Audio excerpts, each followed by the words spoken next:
ഡൽഹി ഹൈക്കോടതി ജഡ്ജി യശ്വന്ത് വർമ്മയുടെ വസതിയിൽ നിന്ന് കെട്ടുകണക്കിന് പണം കണ്ടെത്തിയ സംഭവത്തിൽ ഡൽഹി ഹൈക്കോടതി ചീഫ് ജസ്റ്റിസ് DK ഉപാധ്യായ പ്രാഥമിക റിപ്പോർട്ട് കൈമാറി.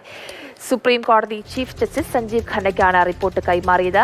റിപ്പോർട്ടിന്റെ അടിസ്ഥാനത്തിൽ ജസ്റ്റിസ് യശ്വന്ത് വർമ്മയ്ക്കെതിരെ ആഭ്യന്തര അന്വേഷണം സംബന്ധിച്ച തീരുമാനം ഇന്നെടുക്കും. അതേസമയം പണം കണ്ടെത്തിയെന്ന പോലീസ് റിപ്പോർട്ടിലുമില്ല. പോലീസ് സ്റ്റേഷനിലെ ഡെയിലി ഡയറി എൻട്രിയിലാണ് ഇത് സംബന്ധിച്ച പരാമർശം ഇല്ലാത്തത്.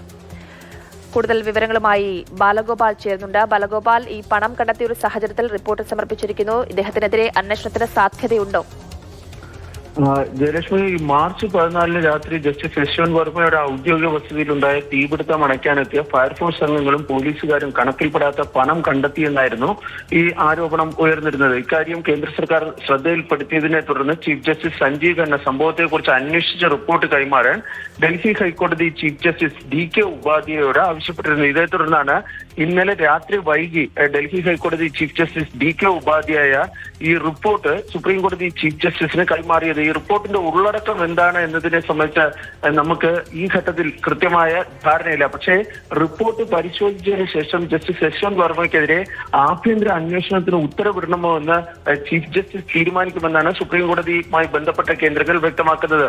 ഒരുപക്ഷെ ഈ DK ഉപാധ്യായയുടെ റിപ്പോർട്ടിൽ കാര്യമായ തോതിലുള്ള ഏതെങ്കിലും തരത്തിലുള്ള ഈ യശ്വന്ത് വർമ്മയ്ക്കെതിരെ കാര്യമായ ആരോപണങ്ങളൊന്നും തന്നെ ഇല്ല എങ്കിൽ ഈ അന്വേഷണം ഉണ്ടാകാൻ സാധ്യതയില്ല എന്നും പറയപ്പെടുന്നുണ്ട്. പക്ഷേ ഈ ഡൽഹി ഹൈക്കോടതി ചീഫ് ജസ്റ്റിസിന്റെ റിപ്പോർട്ടിൽ ശക്തമായ പരാമർശങ്ങൾ ഉണ്ട് എങ്കിൽ ഇന്ന് തന്നെ ആഭ്യന്തര അന്വേഷണത്തിനുള്ള സമിതിയെ സംബന്ധിച്ചുള്ള ചീഫ് ജസ്റ്റിസ് സഞ്ജീവ് ഖന്നയുടെ പ്രഖ്യാപനം ഉണ്ടായേക്കും.